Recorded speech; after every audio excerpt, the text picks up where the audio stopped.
ఓం సాయిరామ్.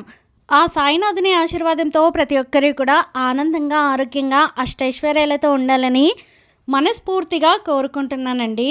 అనంతకోటి బ్రహ్మాండ నాయక రాజాదిరాజ యోగిరాజ పరబ్రహ్మ శ్రీ సచ్చిదానంద సద్గురు సాయినాథ్ మహారాజుకి జై. మనలో చాలామంది చాలా రకాల సమస్యలతో అసలు ఈ సమస్యకి పరిష్కారం ఏంటి, ఈ సమస్యకి పరిష్కారాన్ని మనం కనుగొనగలుగుతామా లేదా, ఎవరైనా దారి చూపితే బాగుండు అని చెప్పి అనుకుంటూ ఉంటారు కదండి. అటువంటి వారి కోసమే శ్రీ షిరిడి సాయిబాబా ఆశీస్సులతో జాతకం చెప్పబడుతుందండి. గురువుగారిని మీరు పూర్తిగా నమ్మవచ్చు. గురువుగారు సుబ్రహ్మణ్యం రాజు గారు మీకు ఫోన్ ద్వారానే ఎటువంటి సమస్యకైనా పరిష్కారం చెప్తారు. చాలా నమ్మకంగా చెప్తున్నానండి, ఎందుకంటే నేను కూడా గురువుగారి దగ్గర సలహా తీసుకుని నాకున్నటువంటి సమస్యల్ని పరిష్కారం చేసుకున్నాను. అలాగే నాకు తెలిసిన వారికి ఎంతోమందికి గురువుగారి దగ్గర పరిష్కారం చూపించానన్నమాట. మీరు ఎటువంటి సందేహాలు పెట్టుకోకుండా ఒక్కసారి గురువుగారిని సంప్రదించండి. మీరు ఎటువంటి ప్రయాణము చేయాల్సిన అవసరం లేదండి. ఫోన్ ద్వారానే మీకు గురువుగారు మీకున్నటువంటి ప్రతి సమస్యకి కూడా పరిష్కారం చెప్తారు. స్వయంగా గురువుగారే మాట్లాడతారు. వశీకరణం స్పెషలిస్ట్ కూడా గురువుగారు. ప్రేమ, పెళ్లి, భార్యాభర్తల మధ్య సమస్యలు, స్త్రీ పురుషుల వశీకరణం, చెడు గ్రహ ప్రయోగాలకు నివారణ అన్నీ కూడా మీకు కేవలం 24 గంటల్లోనే పరిష్కారం అనేది చూపిస్తారు. గురువు గారిని సంప్రదించవలసినటువంటి ఫోన్ నెంబర్ 7075662225. వెంటనే గురువు గారికి కాల్ చేయండి. మీకున్నటువంటి ఎటువంటి సమస్యకైనా పరిష్కారాన్ని తెలుసుకోండి. ఈరోజు బాబా గారు మన కోసం అందిస్తున్నటువంటి సందేశం, తల్లి ఎన్నోసార్లు హెచ్చరించాను, ఈ రాక్షసి గుమ్మం ముందు కూర్చొని మరీ ఏడుస్తుంది. ఆమె పేరు ఇదే, చెప్పుతో కొట్టి తరుము. ఇంతకు ముందే నిన్ను ఎన్నోసార్లు హెచ్చరించాను, అయినా కూడా నువ్వు నా మాట పెడచెవిన పెట్టావు. ఇకనైనా మేల్కోమ్మా అని చెప్పి బాబాగారైతే అంటున్నారండి. మరి బాబాగారు అందించినటువంటి సందేశం గురించి పూర్తిగా తెలుసుకోవాలి అనుకుంటే వీడియోని చివరి వరకు స్కిప్ చేయకుండా చూడండి. ఫస్ట్ టైం మన ఛానల్ని చూస్తున్న వాళ్ళైతే సబ్స్క్రైబ్ చేసుకుని పక్కనే ఉన్న బెల్ ఐకాన్ని క్లిక్ చేయడం అసలు మర్చిపోవద్దండి. ఓం సాయిరామ్, ఓం సాయినాథాయ నమః అని కామెంట్ చేయడం కూడా అస్సలు మర్చిపోకండి. ఇక బాబాగారు అందించినటువంటి సందేశం ఏంటి అంటే, తల్లి ఈ యొక్క రాక్షసి ఎవరైతే ఉన్నారో నీ కుటుంబంలో జరిగే ప్రతి కదలికను గమనిస్తూ ఉంది. నువ్వు ఏం చేస్తున్నావో, ఎక్కడికి వెళ్తున్నావో, ఎవరితో మాట్లాడుతున్నావో, ఏ బంధువులతో నువ్వు క్లోజ్గా ఉంటున్నావో, ఎవరితో పరిచయాలు పెంచుకుంటున్నావో, ఎవరిని ఎక్కువగా నువ్వు కేర్గా చూసుకుంటున్నావో, అసలు నీ యొక్క లావాదేవీలు, నీ యొక్క డబ్బు విషయాలు ప్రతిదీ కూడా ఆ స్త్రీ ఒక కంట కనిపెడుతూ ఉంది.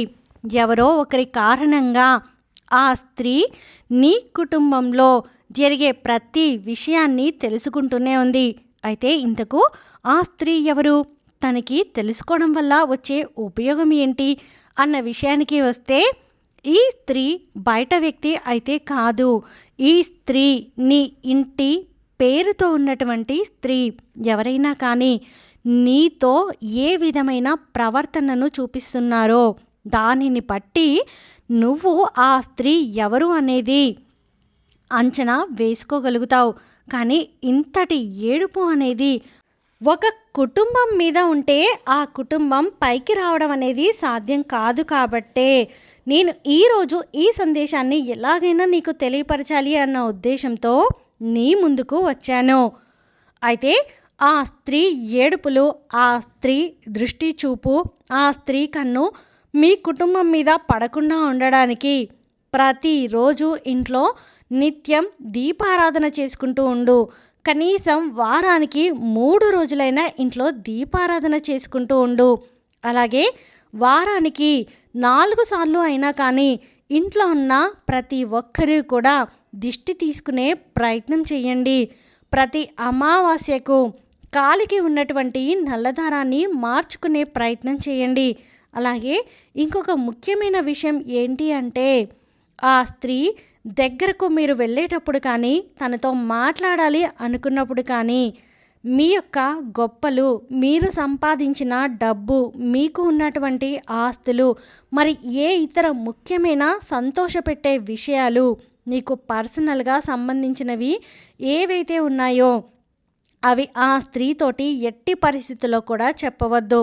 తనతో మొహమాట పడడం కానీ, భయపడడం కానీ, తనదైనా అనుకుంటుందని ఏదైనా చేయడం కానీ ఇటువంటివి పొరపాటున కూడా చెయ్యొద్దు.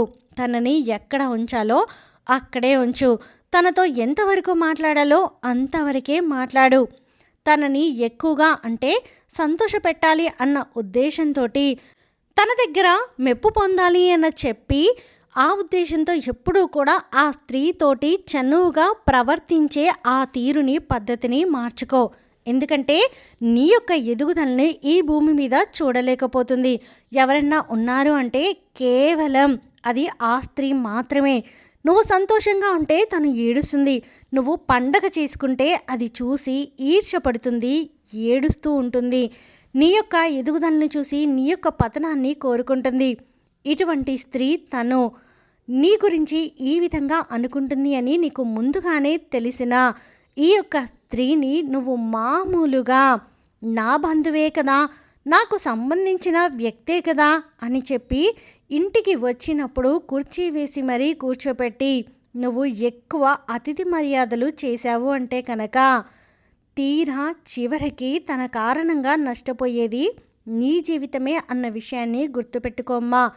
కడుపులో లేనటువంటి ప్రేమ కాళ్ళ మీద పడ్డా కూడా రాదు అన్న విషయాన్ని తెలుసుకో.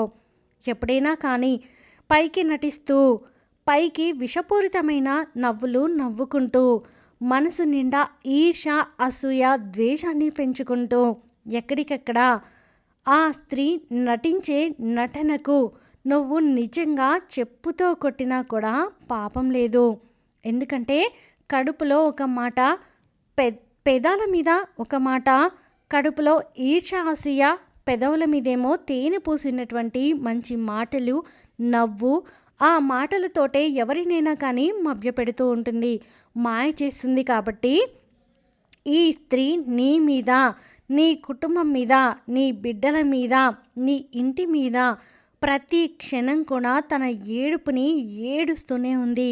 ఎక్కడికైనా వెళ్ళి కూర్చుంటే మీ కుటుంబం యొక్క ఆలోచనలే వేరే వారితోటి చెప్తుంది. ఇలా చెప్పి చెప్పి నలుగురిలో నీ కుటుంబానికి ఎటువంటి విలువ అనేది లేకుండా చేస్తూ ఉంటుంది. కేవలం ఆ స్త్రీనే.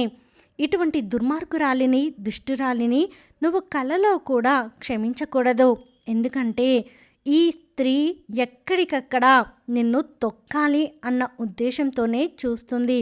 కాబట్టి నువ్వు తన దగ్గర ఎటువంటి మాయమాటలు కూడా అతని యొక్క అంటే ఆమె యొక్క మాయమాటల్లో కూడా పొరపాటున కూడా పడొద్దు, వినవద్దు, చేయవద్దు. అర్థమైంది కదా అని చెప్పి బాబాగారైతే అంటున్నారండి.